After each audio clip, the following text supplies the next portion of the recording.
प्रिय मित्रों नमस्कार। आज अवचेतन मन की अपार शक्तियों के बारे में बात करते हैं।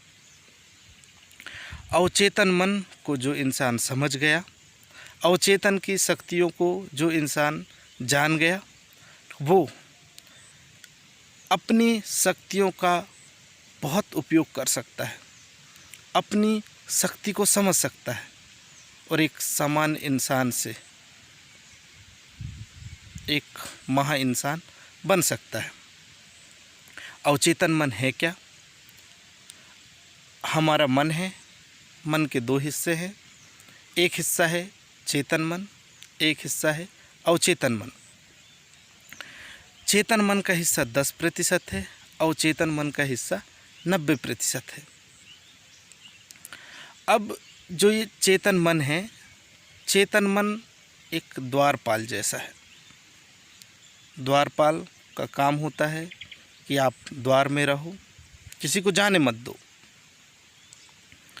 बहुत कम चीज़ों को जाने देता है।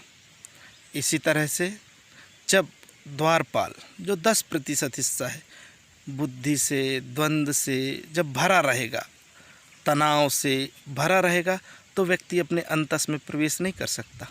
अपने 90% हिस्सा अपने अवचेतन में प्रवेश नहीं कर सकता। जैसे ही व्यक्ति अवचेतन में प्रवेश करता है, मेन खजाना में पहुंच जाता है, और जो उस खजाना को समझ गया, फिर उसका जीवन हर चीज़ से परिपूर्ण हो जाता है, हर क्षेत्र में उसको सफलता मिलती है। अब कुछ उदाहरणों के माध्यम से देखते हैं कि कैसे किन व्यक्तियों ने अवचेतन का उपयोग करके कैसी सफलता प्राप्त की है। बात श्री कृष्ण की करते हैं। कृष्ण ने क्या किया? कृष्ण ने अपने जीवन में सभी चीज़ को स्वीकार कर लिया। कृष्ण ने जैसे ही सब चीज़ को स्वीकार किया, उनका जो द्वंद्व है, दिमाग का द्वंद्व शांत हो गया। उनके दिमाग में द्वंद्व ही नहीं रहा, उनका चित्त शांत हो गया। जब इंसान का चित्त शांत हो गया, द्वारपाल बैठ गया। फिर वो अंदर गए, अंदर के खजाना को जाने, समझे, और आज कृष्ण को हिंदू धर्म में ईश्वर का पूर्ण अवतार कहा जाता है। वहीं बात करते हैं राम की। आप राम के जीवन उठा के देखिए, राम कितना शालीन है। वहीं एक तरफ लक्ष्मण है, क्रोध से भरा हुआ है, गुस्सा से भरा हुआ है। उस गुस्से के बीच में भी राम बड़ी शालीनता से जवाब देते हैं। बड़ी बड़ी समस्याओं को भी राम बड़ी शालीनता से सॉल्व कर लेते हैं। चाहे उनके वन जाने की बात हो, सहज स्वीकार कर लेते हैं कि जाना है। सीता को जंगल जाने की बात हो, सहज स्वीकार कर लेते हैं। आप देखेंगे राम के जीवन को, राम के जीवन में शालीनता है। शालीनता से चित्त शांत रहता है, सरलता से चित्त शांत रहता है। चित्त शांत रहेगा, चेतन शांत रहेगा, तो व्यक्ति अवचेतन में घुसता है, अवचेतन में प्रवेश करता है, अंतस में प्रवेश करता है। अंतस में प्रवेश करेगा तो धीरे धीरे वो खजाने की समझ होती है। फिर अंदर से आवाज़ आती है।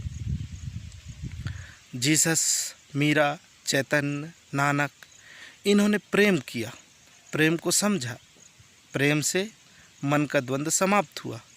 मन का द्वंद्व समाप्त होने से अवचेतन में प्रवेश किया, अवचेतन में प्रवेश किया। आज पूरी दुनिया इन्हीं के हिसाब से चल रही है। बात करते हैं बुद्ध की। बुद्ध ने करुणा से, दया से अपने चेतन को शांत किया, चेतन मन को शांत किया। शांत होने से अंदर के खजाना में पहुंचा, और आज बुद्ध को सब जानते हैं। आज भारत की शान का बहुत % हिस्सा बुद्ध है। आज पूरा यूरोप भारत को एक बड़ी पवित्र भूमि के रूप में मानता है।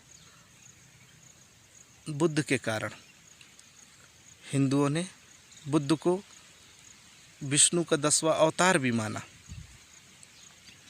बुद्ध ने अपने चेतन को शांत किया, चेतन को शांत किया, अपने अंदर गए, अंतस प्रवेश किए, अपने अवचेतन की आवाज़ सुनी, अवचेतन की आवाज़ से आज बुद्ध कहाँ से कहाँ है आप ये जानते हैं। वहीं कलाम साहब की बात करते हैं, डॉक्टर कलाम, डॉक्टर APJ अब्दुल कलाम, इनके जीवन को आप देखेंगे, ठीक, स्कूल में जाके बच्चों से पढ़ाते हैं, मिलते हैं, प्रकृति के बीच में रहते हैं, इनका चित्त कितना शांत है। इनने अपने चित्त को द्वंद्व से मुक्त रखा, चेतन को द्वंद्व से मुक्त रखा। जैसे ही उनका चेतन द्वंद्व से मुक्त हुआ, अवचेतन में प्रवेश किए, अवचेतन में प्रवेश किए, फिर इनकी सफलता को आप देखते हो। वहीं वर्तमान में जो ज्ञान देने वाले हैं, आप सभी कहीं ना कहीं रूबरू हुए होंगे सद्गुरु जग्गी वासुदेव से, सद्गुरु ओशो से। ऐसे अनेक संत हैं, इनको आप सुनेंगे, इनके बारे में लोग भला बुरा भी बोल देते हैं, पर इनको देखेंगे आप कितना खुश हैं, कितना शांत हैं, कितने प्रेम से परिपूर्ण हैं। इनके प्रेम से परिपूर्ण होने की वजह से इनका चित्त शांत है। अब इनका चित्त शांत है, इसलिए ये अपने जीवन के उच्चतम शिखर पर है, उस ईश्वर को प्राप्त भी किए हैं। तो आप भी अपने चेतन को समझिए, अवचेतन को समझिए, चेतन मन को से दोस्ती कीजिए, चेतन मन को शांत करिए। चेतन मन से लड़ना नहीं है, चेतन मन से भिड़ना नहीं है, वो भी हमारा मन है, हमारे मन का 10% हिस्सा है, उसका आप उपयोग करिए, उससे मित्रता करके उसको रास्ते में रोकिए, और आप जीवन के 90% हिस्सा, जहाँ जन्मों जन्मों की यादें हैं, जहाँ आपके अंदर की खजाना है, जहाँ से आप एक समान आत्मा से परमात्मा बन सकते हैं, उसकी भी चीज़ें हैं, पिछली जन्मों की यादें हैं। आप अवचेतन को समझिए, चित्त को शांत करिए, चेतन मन को शांत करिए, आपका अवचेतन जागृत हो जाएगा। आपका अवचेतन जागृत हुआ, आपका जीवन में सफल होना संभव है। ध्यान रखना, मैं कह रहा हूँ जीवन में, आप अपने काम की बस बात नहीं कर रहा हूँ मैं, कि आप अपने जो काम कर रहे हैं उसमें, आप अपने काम में सफल होंगे ही होंगे, आप अपने जीवन में भी सफल होंगे, आपका जीवन खुशमय होगा। आपने मुझे सुना, अनुग्रहित हूँ। आपके अंदर बैठे परमात्मा को, परमेश्वर को प्रणाम करता हूँ। धन्यवाद।